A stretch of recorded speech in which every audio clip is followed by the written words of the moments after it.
This video is proudly sponsored by DigimonCard.io for all your Digimon card, deck building, deck list, card pricing, and discussion needs.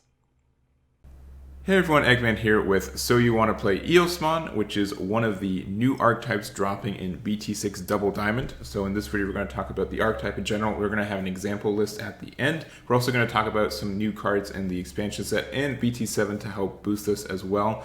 So if you're watching this video a couple months later, it's probably going to be somewhat helpful for you too, but honestly, this is one of the more unique archetypes in a set that just drops a bunch of unique archetypes in my opinion. And Eosmon looks kind of janky, and I didn't really want to play it the first time I saw it. It didn't really excite me, but I gave it a shot, and honestly, I'm really happy I did. It has a lot of cool, fun, unique features about it, and I think it's better than it looks on the surface, and honestly, it can be a really good budget list for those who kind of need to lean on that side. So that's going to be it for kind of the intro, and let's jump into the Digi-Eggs. For the Digi-Eggs, we've got these green boys. If you haven't noticed already, one of the unique things about this archetype is that you have a green base and then go to a white high end, which is really interesting. We don't really have a lot of that multicolor stuff supported inherently in the game still, so that's really cool. Unfortunately, none of these Digi-Eggs really help you for what you're doing. These Digitamas just kind of are existing for more traditional green archetypes. I'd say the best one is the new Petriform that we're getting. It's when attacking, once returned. If you attack an opponent's Digimon, trigger draw 1. This is strictly if you attack into Digimon, so if you swing into security and you get, it gets blocked, you don't get the bonus from it. But we also have some rookies that we'll mention in a second that want their on deletion effects to proc. So, you could theoretically have something with Petriform on it, swing into something that's suspended so it dies immediately, and you get the draw 1 on top of the on deletion effects you get. So that's fine. I think that's kind of worth it, but none of these cards I think are really helpful. The DP boosts are okay, but you kind of want your rookies to die anyways. Additionally, you usually don't go all the way up a chain like you would normally do in other decks, so these Digi-Eggs don't really matter too much more. They're just something that you need Digitamas, so you use these guys. So I'd say Petriform is the one you want the most, but you can try these other guys if you want. Going to the rookies, we've got these Morphomon and Wormmon are the two ones that I kind of want to focus on. They both have these on deletion effects. So Morphomon has reveal top 5 cards of your deck, add 1 Manoa and 1 Digimon with Eosmon and its name among them to your hand, place the remaining cards at the bottom of your deck in any order. So this can find both cards. Finding Manoa is huge for what we're doing. It's probably the most important tamer in the list, and then also the Eosmon is just free value because we're gonna find an Eosmon pretty easy with most good ratios for a list like that, so that's nice. Wormmon is just a worse version of Morphomon in this list, but it still is fine. Has the same on deletion, reveal the top 3 cards of your deck, add 1 level 4 or 5 Digimon card among them to your hand, place the remaining at the bottom of your deck in any order. It is not color restrictive, so it can find white Digimon, which is useful. Obviously, you always want to see Morphomon, but Wormmon can help us pad out for the times we don't see the Morphomon. And then for the other rookies we kind of want traditional rookie numbers in a list like this, somewhere between, I'd say, 12 and 16. Argomon is just cheap. You can play it for 2, and you can Digivolve on top of it if you need it. Terriermon is great. I think Terriermon is needed for this meta, especially with so many decks getting the delay option memory boost. This can prevent the boost from that. It can be really obnoxious. Sistermon Blanc is just a draw 1, which is fine. It can't go into the level 4 Eosmon because it only Digivolves on top of a green, but that could be useful if you need it. We also have Kokuomon, which is nice. We don't normally go up the stack traditionally, so I don't think it'll get much use, but if you want to use them, that's an option there. You also have a Palmon on play, reveal top 3 cards of your deck, add 1 level 4 Digimon among them to your hand, place remaining at the bottom deck in any order. So it's fine. It has an on play. It can find the Eosmon. It's also not color restrictive if you want. And if you want to play more of a kind of aggressive rush strategy, then running some Arumons that you can just hard cast for 2, I don't think is too big of an issue either. You can definitely play around doing that as well. But these are the rookies, and then we'll go to the champions. So we have this Eosmon, our first one of 3 we're going to talk about. Has an on play. You may play 1 white tamer card with play cost of 4 or less from your hand without paying its memory cost, which is super duper cost efficient. Getting a body and a tamer out for 4 memory is fantastic. It does have the negative effect of then your opponent may play 1 tamer card from their hand without paying its memory cost. So you do have to watch out for that. Though, obviously this doesn't always come up, and it's a bit of a gamble, which kind of stinks, but it can, I still think it's worth it just hard casting it, and you really want as many tamers out on the board anyways, even if they're on your opponent's side too. So I think this is fine, and it has a great inheritable where when attacking, you may play one white tamer card with a play cost of 4 or less from your hand without paying its memory cost. So you can play that underneath. You can digivolve on top of it, and then you can get some added free tamers, which is really, really nice. Going into our other champions, so I think Kaustinen is probably the best, just because it's a blocker and you can digivolve for 1, which is nice. You can also play Flymon, which, depending on how much you want your security to kind of help you out, I think this can be a good card. We honestly, I'd say like this deck has better security than most in effects and stuff. So Flymon's definitely a consideration. Ogremon, if you really want that jamming swing, I don't think he's the best, but I just chose him there. We also have Sistermon Seal, which the only effect on this is the on play gain of memory. So it's a level 4 for 3, which is good for cost efficiency. And then if you want to digivolve on top of it, you can, since the 5-drop Eosmon is either a green or a white level 4, so that's kind of nice. You also have Togemon. When digivolving, reveal top 3 cards from the top of your deck. Add 1 level 5 or higher Digimon among them to your hand and place the remaining cards at the bottom of your deck in any order. Also not color restrictive, so that can help you find more Eosmons. And then Woodmon is also just a good blocker, and honestly just better to play for 5 if you need to just play a blocker without digivolving. So that is the champions, and let's move on to the ultimates. Alright, and if you don't know one of the jank parts about this list, it's this guy right here. You can include up to 50 copies of this card with this card's number in your deck. So you can have an entire deck of literally just Eosmon if you want to. It also has a, when attacking, you may play 1 level 5 or lower Eosmon from your hand without paying its memory cost. So that's kind of the idea. You can have this Eosmon, you can swing, you play another one from your hand. And there's some on-play effects that can happen with your tamers and stuff and everything else. So I think that's kind of immediately why I thought it was janky, but I think it works out pretty well for what you're doing. For ratios, I'd probably run somewhere between 10 and 15 of this dude, just so you can see him some, but not too much. But that also helps your consistency in other ways, and especially helps your Morphomons and your Wormmons find targets and everything. So I think that makes sense to me, and he's really helpful, especially since it's inheritable. This Digimon gains plus 1k DP, which you can stack these inheritables, which as we'll show in a little bit. But I think he's great. The fact that he can play other copies of himself is amazing. Obviously, the one that you play doesn't have rush, so you can't swing again and play another one. That'd be actually broken. But being able to replace himself, and then if he lives, then your opponent will just have to, try to get rid of it, and then it just multiplies, which is really, really fun to see, and can be really aggressive unexpectedly when your opponent's not expecting it. So that's this guy. I don't think you'd want to play any other level 5s. If I'm wrong, let me know, but I think you almost just want to max out with these guys. Going to our megas, we don't have a lot of options here, but we do have our level 6 Eosmon. For each tamer in play, you may play 1 level 5, place 1 level 5 or lower Eosmon from your trash on top of this card's Digimon evolution sources in any order. If you place 2 or more cards with this effect, delete one of your opponent's Digimon. So it is a Digivolution cost for 5, which is quite expensive, but it is quite easy to get this effect to pop one of your opponent's cards verbatim. When we normally don't get these outright just pop anything effects, so that's really nice. And then your turn, for every 3 Digivolution cards in the source, you get security attack plus 1, which is not terribly difficult to do either.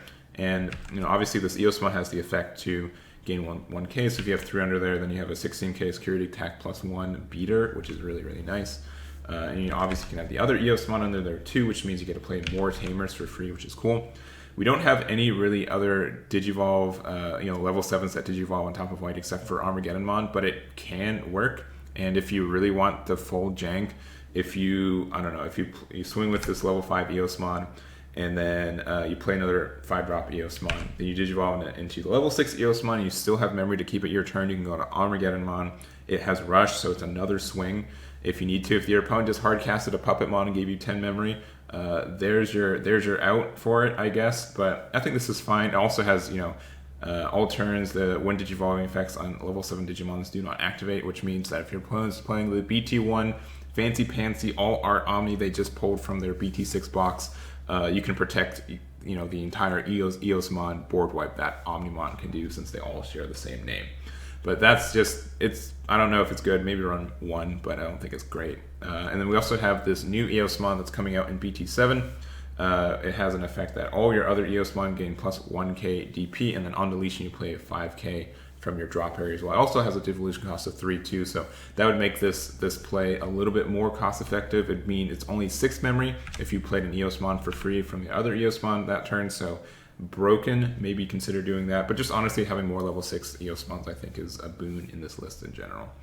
Going on to our tamers, so this is also a really tamer heavy list. You want to run, I'd say, at least 7, if not more tamers, just because you want to be able to get these effects. And you can play them for free, which is really, really nice. So this Manoa is probably the best one. You want to run 4 of this one. Start your turn, you set your memory to 3, which is fine. And then also your turn, when you play an Eosmon, you may suspend this tamer to reveal the top 3 cards of your deck.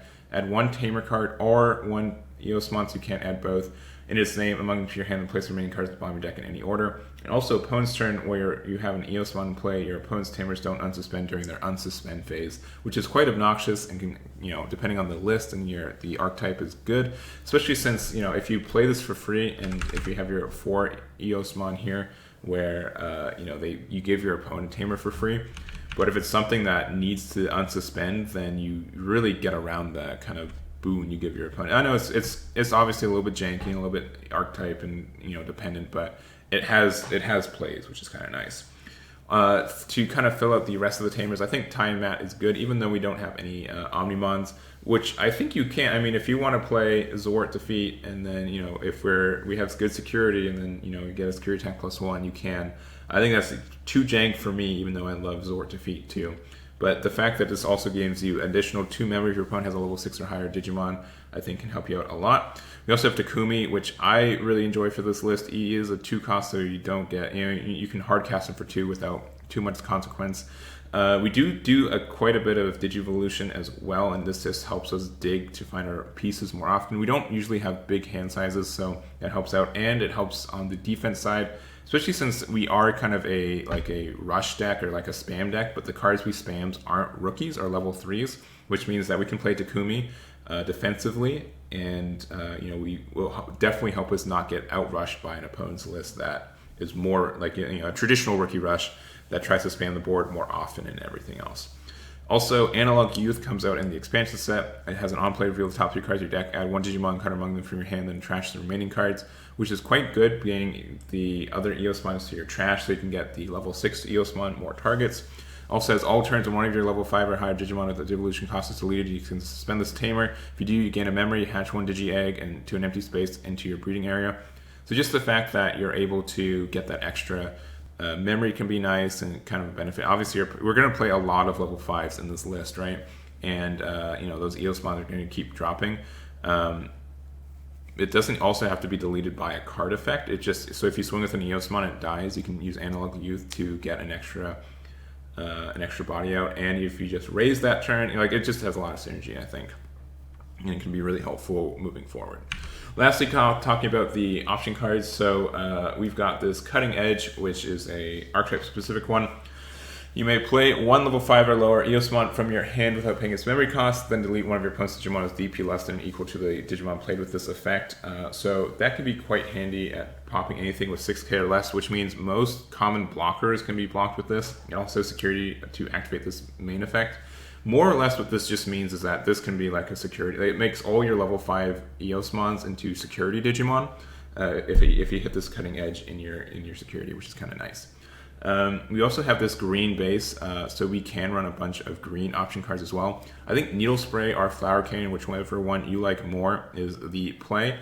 Being able to suspend your opponent's Digimon, especially their blockers that are trying to end the game, can be really, really nice. Needle Spray being able to activate the main, and then also we can have some pretty bulky security in what we're doing. Having a lot of tamers is really nice. Having a good amount of options is really nice. And Flower Cannon can be great for just ending your opponent's turn, which is kind of cool.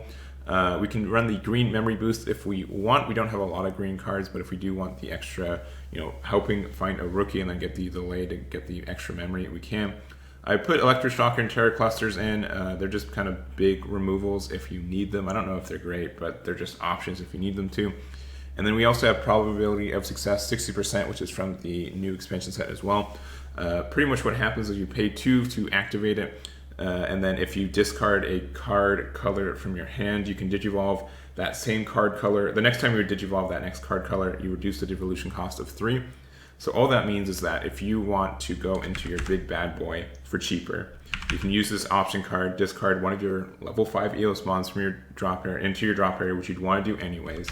Go into this guy for 1 memory, so the total cost would be 3, 1 for him and 2 for the option card. You can put that Eosmon, your discard, right back underneath the sources, which can help you get what you need to go, and then you can also keep it your turn, because 3 memory is really easy. 3 memory play with a Manoa Tamer just means it's still your turn. And then if you do that, you have assumedly a security attack +1, 15k, 16k Digimon that also pop something and can swing. So I think that's fine. Maybe run like 1 or 2 of them in your upcoming sets, but I don't think it's broken, but I think it can make some plays if you need it to be. But that is it for the cards we're discussing today. Let me know what cards we missed that you think would also be in this deck, and let's go to the example list. So here is my example list for the archetype. Obviously the ratios are very atypical. So like look how many level 5s are. I'm running 10 compared to only 8 level 4s, but it really does make sense, and I think it works out for what we're doing.